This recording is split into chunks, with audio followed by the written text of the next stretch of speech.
Dems need to start demanding that Republicans prove their citizenship or legal status in this country, like in the middle of congressional sessions. Demand to see their papers. I can guarantee that they won't have them on them. Since they're trying to argue that they should be able to deputize anyone, Dems should basically deputize a couple of aides right then and there and have them arrest the GOP members that don't have their papers on them.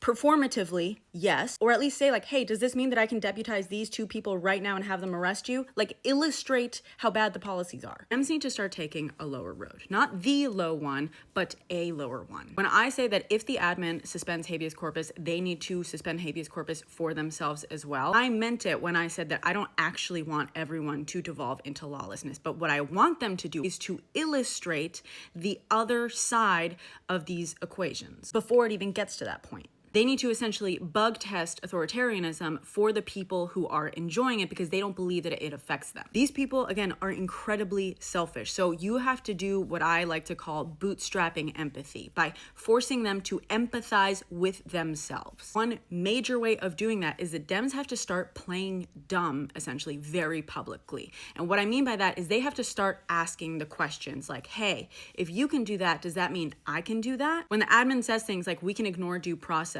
or suspend habeas corpus because of XYZ, governors need to start saying, cool, does that mean that we can do that? Great. Because when you speak in hypotheticals of like, hey, one day, what if Dems were to do the same thing?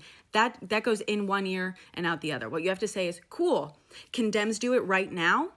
Start issuing state arrest warrants for ICE agents that refuse to identify themselves while kidnapping people. Because remember, when they're talking about suspending habeas corpus, they don't mean like the legal constitutional way through an act of Congress. They mean that they're looking into a way that the executive branch can just unilaterally do it. Make them explain why a loophole applies to them but not anyone else. Because again, lawlessness means lawlessness for everyone. Because here's the thing about the high road, Dems. You're not beating the allegations. I agree. Dems need to be better than this. However, y'all are in a damned if you do, damned if you don't situation. Because by not figuring out a way to push back on this, by flipping it on its head, people are just accusing you of being part of this. Why wouldn't they believe that? At the same time, Dems don't want to do the exact same things because they don't want to be accused of being the exact same. Here's the thing. Those of us who understand that this is bad, understand that this is bad. I understand the limitations to the power that Dems actually have. But we're not the people that they need to convince that this is bad. We're the people that they need to convince that they're not complicit. But they can't just wait until these other people figure out that this is bad for them too, because it's not going to be bad for enough of them quickly enough. Many of them are always going to make an excuse because at least it's their guys doing it. It is not easy. I understand that. There is a smarter way to go about taking the higher road.